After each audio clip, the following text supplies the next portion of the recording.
प्रिय सत्संगी भक्तों, इस वीडियो में हम आपको कबीर बीजक भाषा टीका द्वितीय प्रकरण शब्द 86, 87 और 88 हम आपको हिंदी में गाकर सुनाने वाले हैं, जो आपको सुनकर काफ़ी आनंद मिलेगा।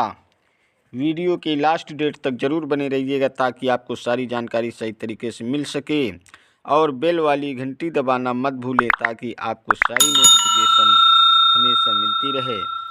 प्रिय भक्तों, वीडियो के लास्ट डेट तक ज़रूर बने रहिएगा, आनंद ज़रूर मिलेगा आपको। कबीरा तेरो घर कंदला में, यह जग रहत भुलाना। गुरु की कही करत नहीं कोई, महल महल दीवाना। सकल ब्रह्म मोहंस कबीरा, कांगन चोंच पसारा। मनमथ कर्म धरे सब देही, नाद बिंद विस्तारा। सकल कबीरा बोले बानी, पानी में घर छाया। अनंत लूट होत घट भीतर, घट का मर्म न पाया। काम निरूपिय सकल समीरा, मृगा चरिंदा होई रे। बड़ बड़ ज्ञानी मुनिवर था के, फकर सके नहीं कोई रे। ब्रह्मा वरुण कुबेर पुरंदर, पापी औ प्रहलादा रे। हरणा कुश नख बोद्र विदारा, तिनको काल न राखा रे।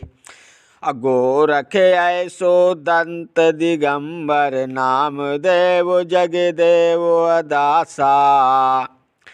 तिनकी खबर कहत नहीं कोई, उन कहाँ कियो है बासा रे। चौपर खेत होत घट भीतर, जन्म कपासा डारा रे।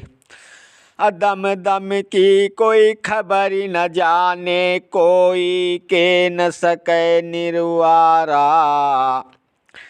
चारे दृग वही मंडल रचियो है, रूप श्याम बिच डिल्ली रे। अतहि ऊपर कछु अजब तमाशा, मारो है अम किल्ली रे। सकल अवतार जाके महिमंडल, अनंत खड़ा कर जोरे रे। अवधि बुध अगम योगाह रच्यो है, ई सब शोभा तेरे रे। सकल कबीरा बोले बीरा, अजहू अहो हुशियारा रे। अकाई कबीर गुरु सिकलिय दर्पण, हरदम करहि पुकारा। कबीरदास जी कहते हैं कि ए मनुष्य, तेरा वास्तविक स्वरूप चेतन हृदय रूप गुहा में विद्यमान है, और तू इस संसार स्वप्न में भूला फिर रहा है। साधु या गृहस्थ कोई भी प्रायः गुरु के उपदेशों की अवहेलना करने के कारण ही बाह्य कल्पनाओं में उन्मत्त होकर भटकते रहते हैं, जबकि मूलतः सभी जीव ब्रह्म एवं शूद्र स्वरूप ही है। शरीर में नहीं बल्कि विवेक या अविवेक के कारण ही कोई हंस रहता है तो कोई कौवा। जो नीर क्षीर का विवेक करके केवल क्षीर ग्रहण करता है वो हंस, और जो सब कुछ खाने के लिए मुंह फैलाता है वो कौवा है। सभी जीव सकाम कर्म करके ही नाना प्रकार की देह धारण करते हैं और नाद विंद से अपनी सृष्टि का विस्तार करते हैं।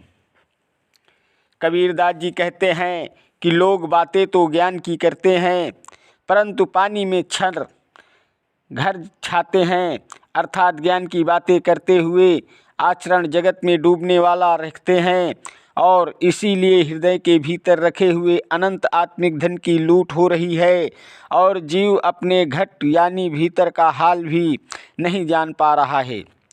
यही नहीं, कामना रूपी पशु सबके हृदय खेत को चर रहा है। इसे वश में करने के चक्कर में बड़े बड़े शास्त्र ज्ञानी और मुनि लोग थक गए हैं, परंतु इस कामना रूपी पशु को नहीं पकड़ सके। दूसरे शब्दों में ये कहा जा सकता है कि ब्रह्मा, वरुण, कुबेर, इंद्र, पीपा प्रहलाद को बचाकर अपने नखों से हिरण्याकश्यप का वध करने वाले नृसिंह भी काल के गाल में समा गए, अर्थात काल ने किसी को भी नहीं रहने दिया और सब अनंत गोत्वा उसके शिकार हो गए। कबीरदास जी कहते हैं कि इतना ही नहीं, महायोगी गोरखनाथ, दत्तात्रेय, दिगंबर, नामदेव तथा जगदेव भक्त आदि का कोई पता ही नहीं चला कि इन्होंने अपना निवास कहाँ बनाया। मन, बुद्धि, चित्त और अहंकार का चौसर सबके हृदय में हो रहा है और अनेकों योनियों में भटकना पासे के समान है और जीव अपने जीवन को ही दांव में लगाकर इस खेल में हार रहा है। किसी को अपने हृदय में झांक कर देखने की फुर्सत नहीं है, जबकि बिना अपनी अंतरात्मा को समझे भव बंधनों से छुटकारे की कल्पना भी नहीं की जा सकती है। तात्पर्य यह है कि शरीर रूपी पृथ्वी मंडल पर नाभि, हृदय, कंठ, त्रिकुटी ये 4 दिशाएं बनाई गई हैं और रोम और शाम के बीच स्थित दिल्ली नगर की भांति पीठ और छाती के बीच हृदय नगर पड़ता है और वहीं पर चेतन सम्राट की राजगद्दी स्थित है। परंतु उस पर भी अजीब तमाशा है, क्योंकि वासना रूपी यमराज ने वहाँ पर अज्ञान का खूंटा गाड़ दिया है।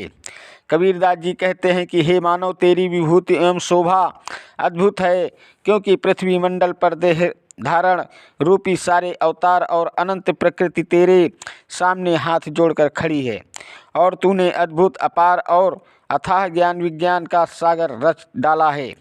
हे कल्याणार्थियों, मन पर विजय पाने वाले संत लोग सभी मनुष्यों को हित का रास्ता बतलाते हैं।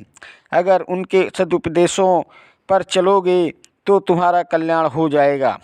कबीरदास जी कहते हैं कि गुरुजन रूपी शिकलीगर तुम्हारे हृदय को मांझ कर उसे दर्पण के समान स्वच्छ करने के लिए तुम्हें पुकार रहे हैं। तुम उनकी तरफ अवश्य ध्यान दो। कबीर तेरो बन कंदला में मानु अहेरा खेले रे, अब फुआरी आनंद मृगा रुचि रुचि सर मेले रे। अचेतन रावण पावन खेड़ा सहज मूल बांधे रे। अध्यान मनुष्य ध्यान धनुष ज्ञान बाण बागेश्वर साधे रे। अखट चक्र वेधि कमल वेधि अजाय उजियारी कीन्हारे। अकाम क्रोध लोभ मोह की सावज दीन्हारे। गगन मध्य रोकिन द्वारा जहाँ दिवस नहीं छाती रे। दास कबीरा जाए पहुँचे बिछुरे संग और साथी रे। कबीरदास जी कहते हैं कि मनुष्य तेरे हृदय रूपी वन में मन शिकार खेल रहा है और शरीर रूपी बाघ के आनंद मृग पर इच्छा अनुसार बाण चला रहा है। दूसरे शब्दों में तेरे जीवन की सुख शांति को नष्ट कर रहा है। योगी मन से सावधान हो जाता है और खट कर्मों के द्वारा अपने शरीर को शुद्ध कर लेता है। फिर सरल ढंग से मूल बंध मुद्रा में स्थित हो जाता है और तब योगेश्वर ध्यान रूपी धनुष पर ज्ञान रूपी बाण से लक्ष्य पर वार करता है। कबीरदास जी कहते हैं कि बाण मूलाधार आदि 6 चक्रों को वेध कर और सहस्त्रार्थ एवं गगन गुफा में पहुंचकर प्रकाश कर देता है और योगी काम क्रोध लोभ मोह आदि पशुओं को मानो खदेड़ देता है और सभी कारों को रोककर योगी गगन गुफा सहस्त्रार्थ में समाधिलनी हो जाता है। जहाँ पर रात दिन सब एक समान है। तात्पर्य यह है कि योगी उस उच्च स्थिति में पहुँच जाता है जहाँ पहुँचने से पहले ही तत्व प्रकृति रूपी संगी साथी अपने आप छूट जाते हैं, अर्थात परम तत्व को प्राप्त करने के बाद कोई बाधा नहीं रहती। सावज ना होई भाई सावज ना होई, बाकी मासु भखे सब कोई। असावज एक सकल संसारा, अविगति बाकी अवाता। पेट परी जो देखिए रे भाई, आही करे जनयाता। ऐसी बाकी मासु रे भाई, पल पल मासु बिकाई रे। हाड़ गोड़ ले घूर पवारिनी, आगी धुआं नहीं खाई रे। सिर सींगी किछुओ नहीं बाके, पूछ कहाँ वे पावे रे। सब पंडित मिले धंधे परिया, कबीरा बनौरी गाँव रे। कबीरदास जी कहते हैं कि जिस शिकार की खोज में तुम लगे हो और जिसका मांस खाना चाहते हो, वास्तव में वो शिकार है ही नहीं, जबकि उस सर्वप्रिय शिकार को पाना सबका लक्ष्य बना हुआ है, जिसका अस्तित्व न होने के बाद भी पूरे संसार में उसकी प्रसिद्ध हो गई है।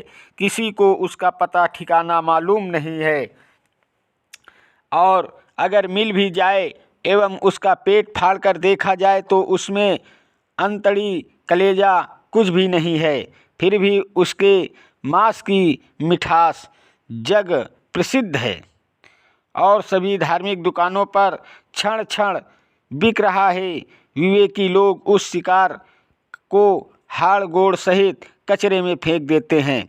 उसके सिर सींग आदि कुछ भी नहीं है और वो आग और धुआं भी नहीं सह पाता, अर्थात ज्ञान के थोड़े प्रकाश में ही उड़ जाता है।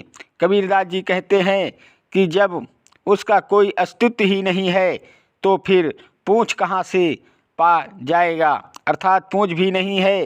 परंतु सभी पंडित उस काल्पनिक शिकार की खोज में लगे हैं और साधारण मनुष्य तो पंडितों द्वारा बताए गीत भी उसी के संबंध में गाते रहते हैं। प्रिय भक्तों, आगे के कबीर शब्द हम आपको अगली वीडियो में हम आपको गाकर बताएंगे। तब तक के लिए हमारे अगली वीडियो का इंतज़ार कीजिएगा।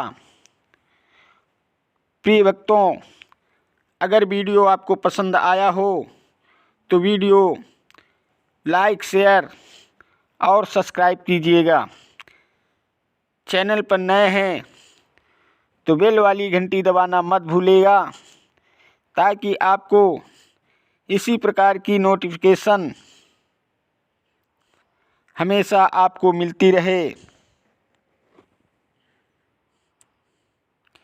धन्यवाद देता हूँ आप सभी को, मेरा YouTube वीडियो देखने वाले प्रिय दर्शकों को। नमस्कार दोस्तों,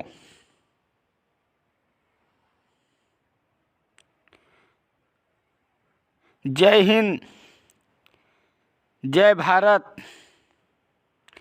वंदे मातरम, वंदे मातरम।